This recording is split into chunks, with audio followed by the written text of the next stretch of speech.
épisode de mon podcast À cœur ouvert by Maglili. Alors si tu ne me connais pas, eh bien pour introduire ce podcast, je vais d'abord me présenter. Donc moi, c'est Magali, donc alias Maglili. J'ai choisi ce nom parce qu'en fait, il me représente bien. Et puis, il entremêle plusieurs de mes univers. Mag étant le surnom qu'on m'a le plus donné bien au cours de ma vie, de mon enfance. Et Lily, c'est aussi l'alias eh bien, que j'utilise lorsque je joue à des jeux vidéo, puisque cela fait aussi partie de moi. Pendant des années, c'est vrai que j'y ai joué un peu pour passer le temps, me connecter à d'autres personnes de façon différente, puisque c'était via des jeux en ligne.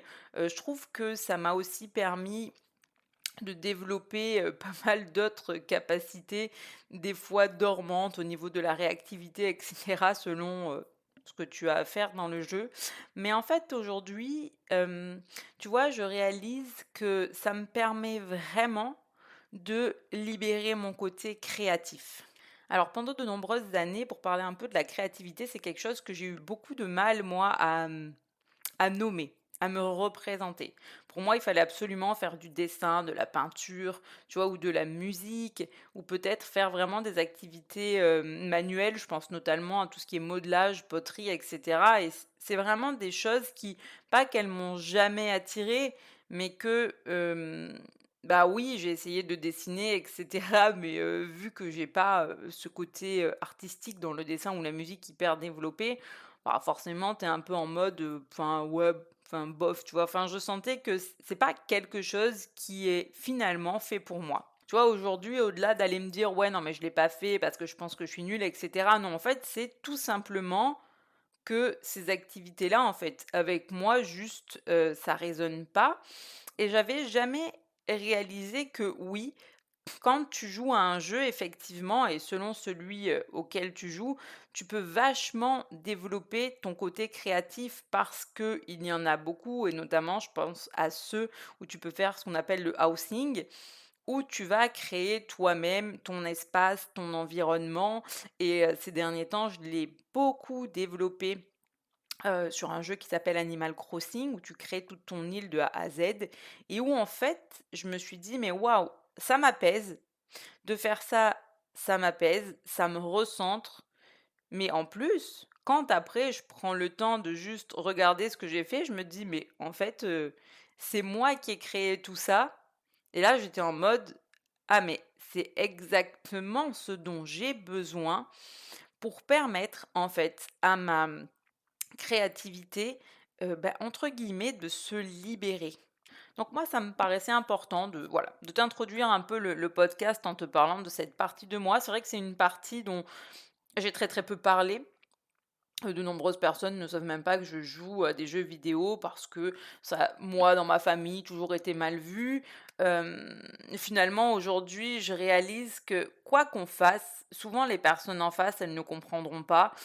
De la même façon que j'avais caché le fait que je jouais à des jeux où j'osais pas en parler parce qu'à l'époque j'avais peur du regard de l'autre, aujourd'hui, je me réalise que j'ai été confrontée à exactement la même chose, hem, par rapport à la communication animale et au reiki, heu, mais néanmoins, il y a déjà un chemin qui a été fait par rapport au regard de l'autre, et où là, je savais vraiment, vraiment ce que ça m'apportait, en fait, la com animale et le reiki. Donc moi, j'étais en mode: «Bah, écoute, tu me comprends pas, tu comprends pas mon chemin, bah, c'est soit tu es capable de respecter par contre et on continue notre chemin ensemble, bah, soit, nos chemins s'arrêtent là et c'est OK». Et il y a un moment donné où il faut comprendre que parfois, oui, il y a des chemins qui s'entrecroisent, il y a des chemins qui s'arrêtent, où ça ne résonne plus avec certaines personnes, et c'est important, heu et bien de l'accepter. Mais en fait, je pense qu'au-delà de ça, c'est à nous aussi de connaître nos propres limites, hem et d'avoir notre pourquoi. Parce que finalement, mon pourquoi jouer à des jeux, je l'ai jamais trop eu, et c'est que maintenant que je réalise qu'en fait, oui, ça m'apaise et oui, ça me permet, de libérer et finalement, mon côté créatif, en fait.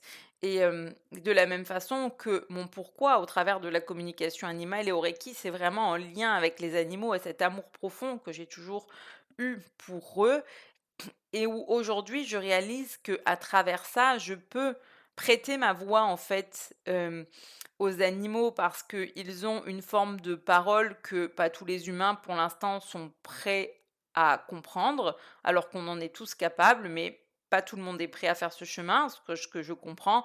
Donc un communicateur animalier, en fait, il est là finalement pour moi, c'est vraiment prêter ma voix aux animaux pour que chaque animal qui me transmet des choses en com, je puisse à mon tour mettre des mots plus humains dessus et venir mettre en lumière des choses, éveiller des consciences et voilà, partager tout simplement.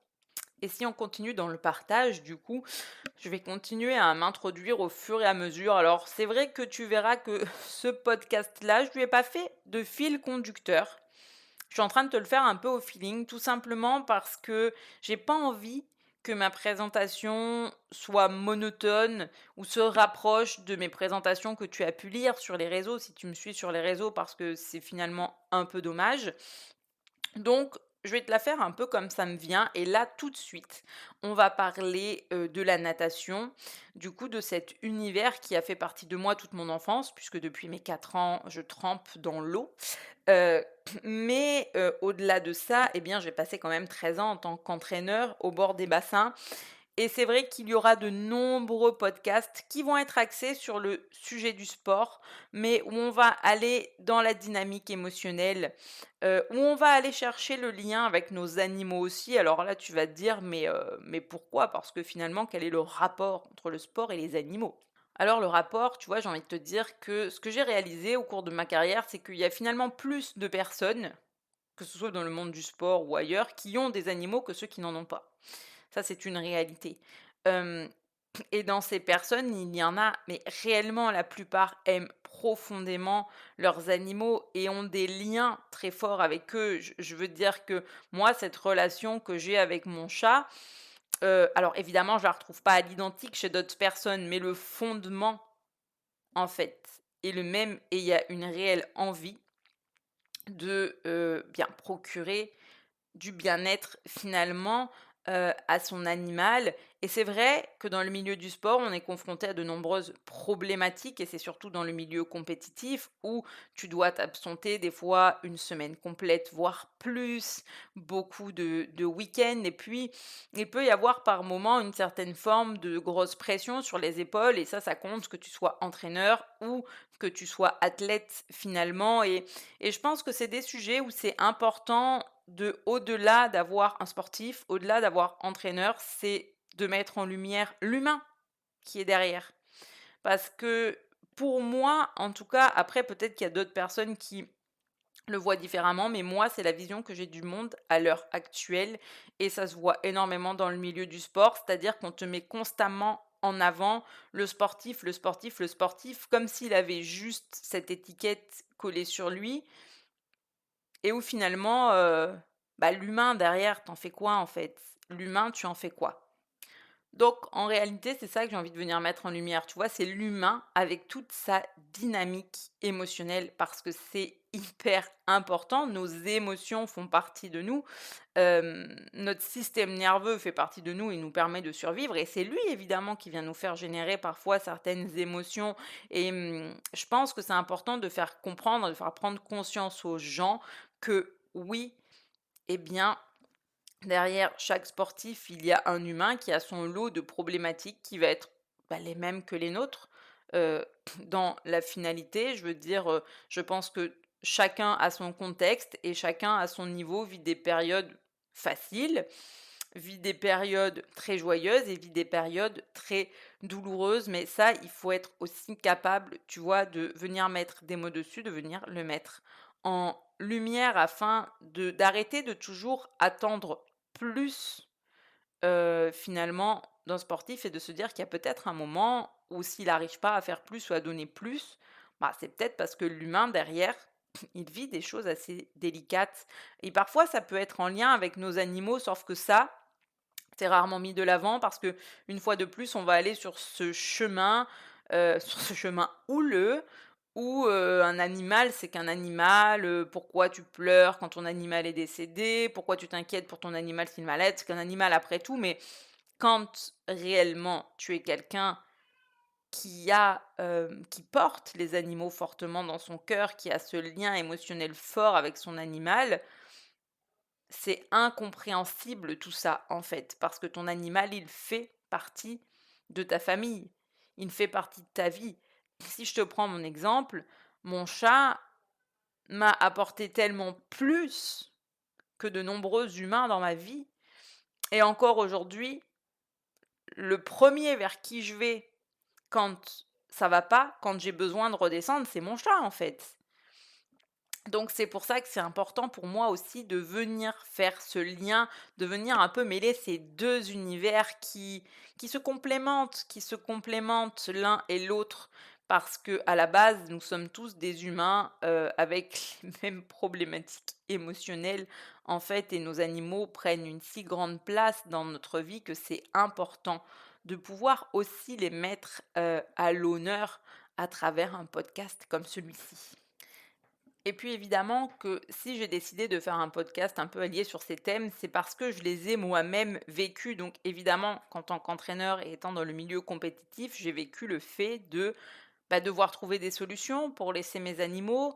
À l'époque, je faisais pas de com, je pouvais pas forcément les prévenir, de devoir se poser plein de questions, d'être soumis sur le stress de OK, je dois préparer ça, je dois préparer ci, je dois préparer mi, telle compétition, tel machin. Et c'est beaucoup de poids, en fait, que l'on porte sur ses épaules et la plupart du temps, tu en as même pas conscience quand tu es dans le jus parce que en fait, tu es constamment dans l'action, dans le faire, faire, faire et très peu dans le je me pose, je respire, je ressens, tu vois? En tout cas, moi, à l'époque, je l'ai vécu comme ça. Après, je pense qu'aujourd'hui, des consciences s'éveillent un peu plus. Peut-être qu'il y en a certains qui prennent plus le temps, mais d'autres pas. Hem C'est aussi ça que j'ai envie de venir mettre en lumière, c'est le fait que parfois, il est temps de se poser et il est temps de s'autoriser à être et de s'autoriser à ressentir. Donc c'est autant de choses qu'on va développer en sujet dans ce podcast. Alors aujourd'hui, évidemment, je te fais cette introduction en solo, mais je vais vraiment avoir à cœur de faire venir des invités pour échanger justement sur différents sujets. Alors, je ne peux pas te donner les thèmes à l'avance parce que ça va déjà dépendre des invités. Je sais qu'il y en aura peut-être certains avec qui la spiritualité ne sera pas forcément leur truc, donc on sera potentiellement axé plus sur vraiment le côté sportif, le côté organisationnel, etc., comment les personnes vivent tout ce qu'il y a autour. Mais je sais qu'il y en a d'autres qui sont aussi dans le domaine de la spiritualité, qui ont été dans le domaine du sport, milieu compétitif et cetera et avec qui je sais qu'on va avoir des échanges réellement puissants et réellement forts, puisque ce sont aussi des personnes qui résonnent avec moi, avec qui on est sur cette même, timeline, longueur d'onde et donc ça va être, vraiment, super, super sympa. Alors pour continuer un peu cette présentation finalement de moi-même, de Magali, j'ai envie de te dire qu'au-delà de tout ça, au-delà de la natation, de la spiritualité, des animaux, je suis aussi, maman d'une petite fille de 2 ans et demi qui remplit mon quotidien évidemment, de joie, de lumière. Heu, c'est pas toujours évident, c'est une réalité, c'est que, être parent, c'est des grands moments de joie et cetera, mais c'est pas tous les jours facile. Il faut être capable de pouvoir jongler justement avec l'aspect, entrepreneur. J'avais pris aussi ces décisions pour pouvoir rester au plus proche de ma fille et surtout pas me remettre, hem, dans une vie normale parce que finalement c'est pas quelque chose qui me convient, quoique enfin, une vie normale et entraîneur, on est encore sur une limite, tu vois? Je pourrais développer un peu plus. Mais bon, ce qui était pour moi une normalité, en tout cas. Heu et je ne me voyais pas repartir justement dans cette folle vie de, je suis jamais là le soir, je suis absente tous les week-ends et cetera et ne jamais profiter de ma fille. J'aurais pu me dire: «Je prends un travail entre guillemets «normal», mais je sais aussi que c'est pas quelque chose qui est fait pour moi. C'est ça pour moi la conscience de soi, tu vois? C'est avoir conscience qu'il y a certaines choses qui vont très bien convenir à certaines personnes et d'autres pas. Je sais que moi, je suis là pour transmettre et c'est important de le faire au travers des communications, au travers du podcast, au travers de tous les services que je te propose évidemment. Donc oui, j'ai pris la décision de prendre ce chemin d'auto-entrepreneur. Peut-être qu'au départ, je pensais que ce serait plus facile, je pense, tu vois, je crois que je m'imaginais un peu le truc à la cool, faire des coms avec ma fille dans dans mes bras, tu vois, voilà, être à la plage avec mon téléphone et je pense que c'est cette fausse information qu'on te vend, bien souvent sur les réseaux sociaux, finalement, oui, mais être entrepreneur, c'est tellement plus que ça et c'est quelque chose que je trouve bête aussi, c'est que personne, heu, ne t'explique réellement ce que c'est. Moi, j'avais l'impression que c'est ça, en fait, genre être entrepreneur, tu te fais ton petit truc, ton train de vie sur les réseaux prend pas trop de place, tu te fais petit, alors que oui, en fait, être entrepreneur, c'est être chef d'entreprise. Tu es le PDG de ton entreprise. Tu incarnes le CEO de ton entreprise. Et il faut être là, et il faut être présent, et il faut être constant. Alors, j'ai eu la chance justement d'avoir eu mon pied dans le milieu sportif, chose qui me permet justement d'avoir cette rigueur, cette constance, de me raccrocher à ça, de pouvoir me refaire des liens et de toujours comprendre que, bah, attends, heu, je suis nouvelle dans ce domaine, j'ai tout à apprendre, il y a tout un truc à monter, donc évidemment que ça prend du temps et que c'est pas en claquant des doigts que ça se met en place, en fait. Mais réellement, je pense que c'est vrai que, le fait de de passer du temps dans le sport, dans le milieu sportif, développe chez les personnes des alors je vais dire des compétences, des qualités, je sais pas, mais en fait, en tout cas, une puissance de caractère qui te forge et qui te permet d'avoir conscience que la constance, c'est quand même une des clés les plus importantes et que quand tu arrives à refaire le lien et bien, avec le reste, effectivement, ça te donne beaucoup plus de peps, beaucoup plus de puissance, pour aller, là où tu veux. Alors ceci étant dit, heu, sur la première année, ouais, la les pro la voilà, jusqu'à ma fille 1 an et demi, là où c'était facile à organiser, c'est qu'elle faisait des siestes et le matin et l'après-midi, tu vois? Donc c'est vrai que sur moi, mon organisation était toujours calée autour de ces siestes pour avoir du temps libre avec elle évidemment quand elle était réveillée. Là, au jour d'aujourd'hui, elle fait plus sa sieste le matin, donc oui, j'ai ma maman qui vient la garder. Après en septembre, elle va rentrer à l'école, donc comme ça, je m'organise de cette façon-là. Mais la réalité, c'est qu'être finalement entrepreneur et parent et quand tu gardes ton enfant à la maison, eh ben, c'est finalement pas aussi simple, que ce qu'on veut bien te raconter sur les réseaux et peut-être qu'il y a des entrepreneurs qui vont tomber là-dessus et qui te vendent des programmes en te disant que oui, tu peux être sur ton téléphone de la plage. Bah, écoute, non, je pense pas. Je pense qu'il faut remettre les choses vraiment dans leur contexte et se dire que c'est comme pour tout, c'est du travail, c'est de la constance, c'est du sérieux et que si tu n'es pas vraiment bien organisé, bah, ça peut vite être le cafouillage et si t'es pas préparé, tu peux vite te casser les dents et être finalement, très, très, très déçu. Après, c'est comme pour tout, c'est, il y a un pourquoi derrière. Je sais que moi, le pourquoi j'ai fait ça, c'est pas parce que j'ai vu des pubs sur les réseaux sociaux où tu avais des nanas qui disaient: «Oui, tu vas gagner 3 000 € en faisant rien de ton téléphone». Non, mon pourquoi c'était: «OK, je suis là pour les animaux. J'ai quelque chose à transmettre». J'ai une mission, en fait, vis-à-vis d'eux. J'ai compris que ma place, c'est là, c'est auprès d'eux, c'est leur prêter ma voix, c'est prendre la parole sur des sujets sensibles comme le deuil animalier, la stérilisation des chats, hem et tout autant de sujets importants. Donc oui, je sais que c'est là qu'est ma place.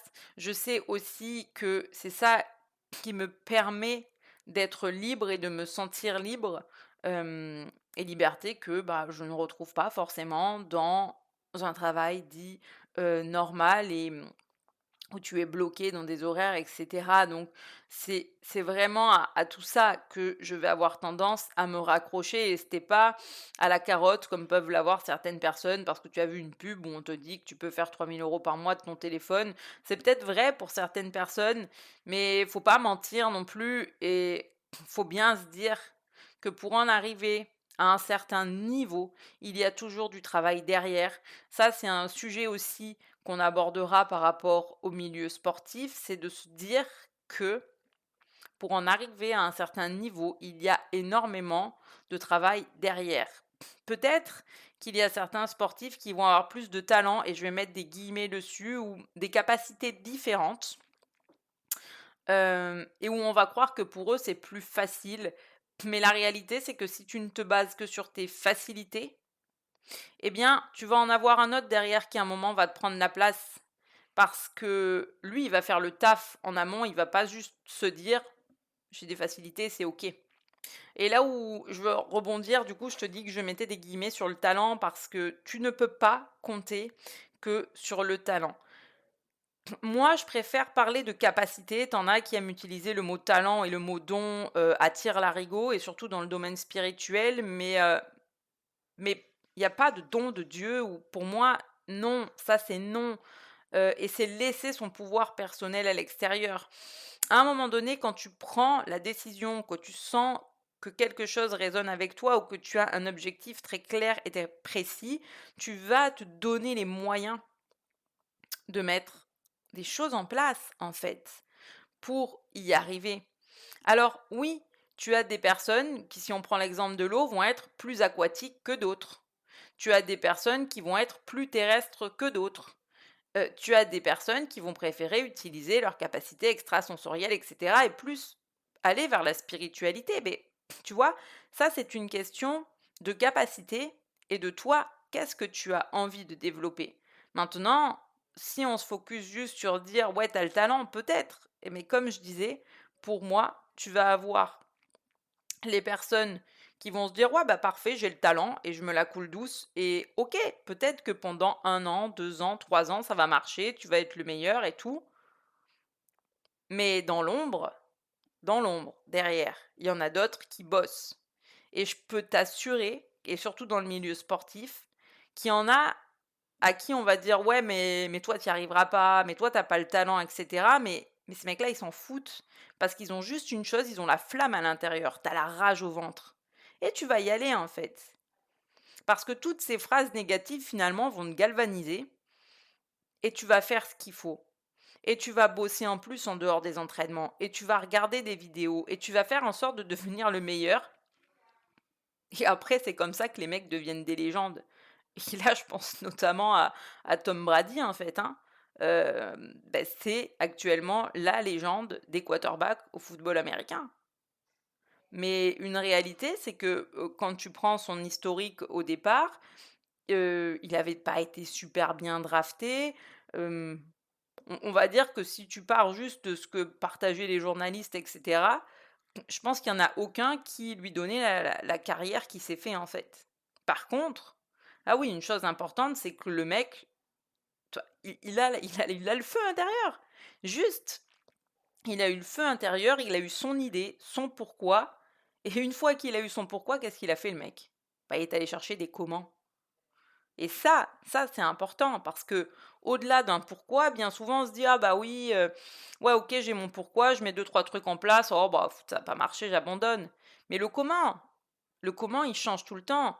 Tu essayes quelque chose, ça fonctionne pas, il faut de suite rebondir, repartir sur un autre comment et puis éviter de rentrer dans les schémas de: «Ah ben en fait, bah, c'est parce que je suis nul ou c'est parce que j'ai pas le don, on m'a dit que j'avais pas de talent» et cetera. Mais ça, c'est un peu de la foutaise, en fait, parce qu'à un moment donné, quand tu as quelque chose qui te tient à cœur, moi, j'ai envie de te dire: «Donne-toi les moyens de le faire» et ça, c'est hyper important et si je te partage ça, c'est aussi parce que «Donne-toi les moyens de le faire», ça fait partie de mon histoire.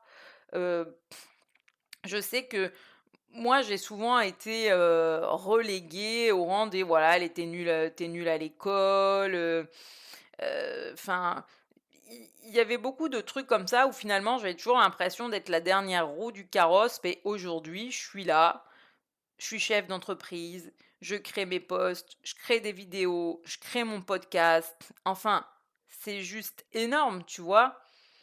Et pour autant, bah, j'étais pas première de la classe. Pour autant, j'ai pas été, super championne de natation ni de quoi que ce soit, mais à chaque fois que j'ai fait un truc, à chaque fois que je me suis posé un objectif, bah, j'y suis allée à fond. Je me suis donné les moyens, je me suis fait plaisir, j'ai pris du plaisir et je me suis dit: «OK, de toute façon, t'as rien à perdre, par contre, t'as tout à gagner. Alors vas-y, fonce, bosse plus dur, tu t'en fous de ce que pensent les autres, mais tu y vas». Ça, c'est vraiment quelque chose qui est implémenté, en fait, en moi et dans mon histoire. Et c'était important que je te le partage là aussi, tu vois, que tu te dises pas: «Bah oui, mais c'est facile de parler de ci, de parler de ça», mais ça fait partie de mon vécu, tu vois, que, d'arriver en formation et de t'entendre dire: «Oh mais de toute façon, tu auras pas ton diplôme, toi tu es nul», parce que c'est vraiment quelque chose bah, que j'ai vécu, en fait. Et où moi, dans ma tête, je me suis dit: «Mais ce mec, cet entraîneur, je sais pas qui c'est, il se genre, tu te prends pour qui en fait à dire des choses comme ça?» Donc je me suis dit: «Bah vas-y, écoute, c'est son avis, grand bien lui fasse. Mais moi je sais ce que je vaux et je sais que je suis capable de le faire, sinon je serais pas là, et la preuve, c'est que j'ai eu mon diplôme comme les autres et j'ai passé, 13 ans au bord du bassin», tu vois? Mais ça a vraiment été des choses vécues, de toujours avoir quelqu'un derrière qui va te dire: «Mais oui, mais t'as pas la capacité, t'as pas le talent, t'as pas ci, t'as pas mis». Bah, c'est la vérité de la personne, mais c'est à seul toi de décider d'en faire la tienne ou non. Et si toi tu penses que tu as les capacités de le faire, mais moi je savais que ça allait être plus dur pour de nombreuses raisons, et notamment par le fait que j'ai certaines petites problématiques de santé qui font que effectivement à l'effort, je récupère très mal. Donc c'est très compliqué pour moi, bah, de me coller aux autres, en fait, dans l'effort, tout simplement. C'est très difficile de me coller aux autres, donc ça, j'en avais bien pris conscience, mais j'avais aussi conscience que, bah, il y avait une dynamique où, il fallait quand même que j'aille au-delà de ce que je pouvais donner. Donc je me suis jamais focus sur: «OK, un tel il fait comme ça, un tel il fait tel temps et tout». Voilà, je me suis choisi des entraîneurs de choix qui m'ont accompagné tout au long de mon cursus, des personnes qui croyaient vraiment en moi, qui savaient exactement quelles étaient mes problématiques et qui composaient en fait avec moi autour de ça pour me permettre d'y arriver. Et tu vois, le choix de l'entourage, il est très important. Tu tomberas toujours sur des personnes qui, à un moment donné, vont te dire ouais, mais toi, tu n'y arriveras pas et tout. Tu peux pas choisir tes formateurs quand tu arrives dans une formation, tu vois. Par contre, tu peux décider de mettre des choses en place pour y arriver et d'aller toi te choisir des entraîneurs qui collent beaucoup plus à ta personne, qui sont beaucoup plus en alignement avec toi, qui te poussent, qui connaissent vraiment tes problématiques, qui savent ce que tu es capable de donner, qui savent ce que tu as dans les tripes et qui vont réellement t'accompagner. Et ça, c'est ce que j'ai fait, tu vois?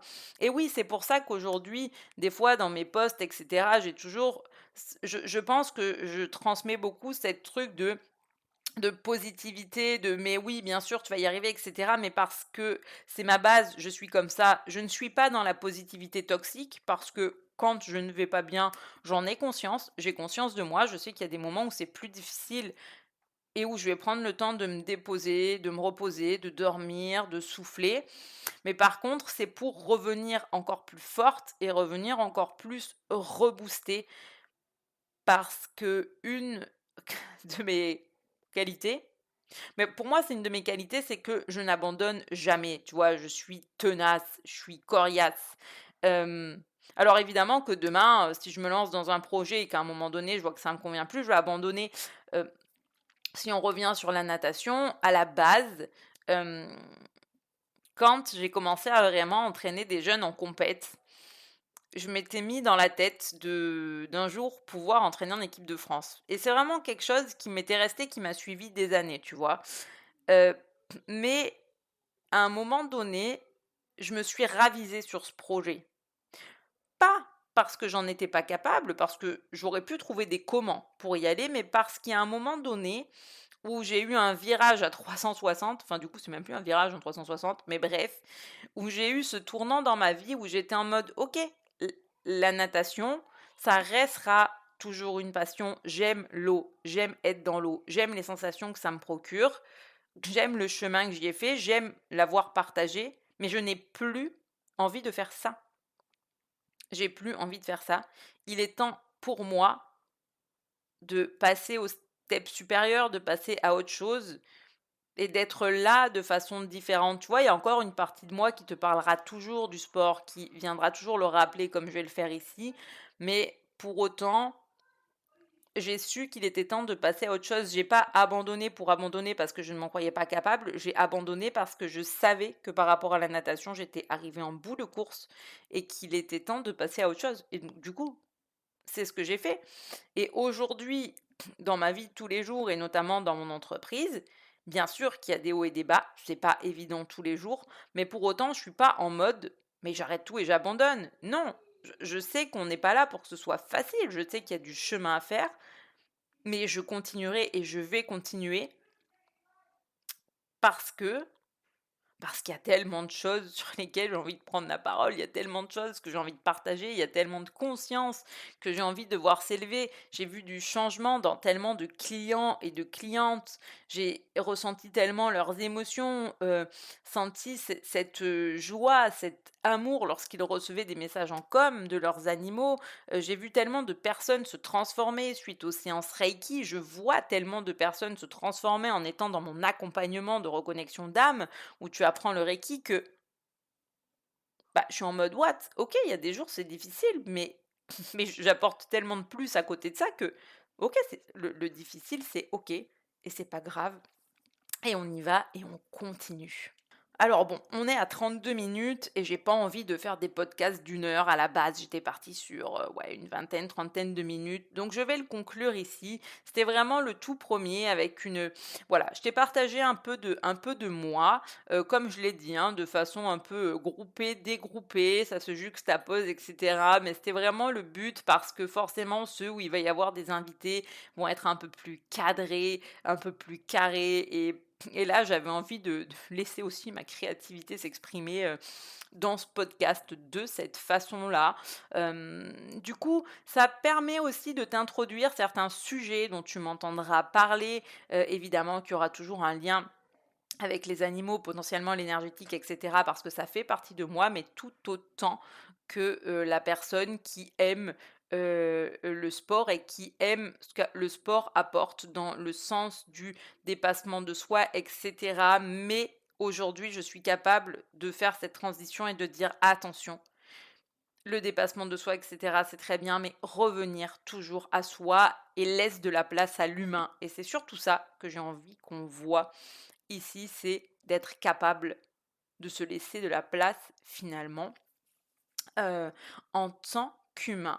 Donc écoute, je vais conclure là-dessus, ça m'a fait vraiment très plaisir de partager, ce petit moment avec toi. N'hésite pas à me laisser des commentaires, à me dire si tu voilà, si tu m'as écouté, si ça t'a plu et cetera. Si ce que je t'ai partagé, ça t'a parlé? Est-ce que tu as vécu des expériences similaires et tout? Et je te dis à très vite dans un prochain épisode.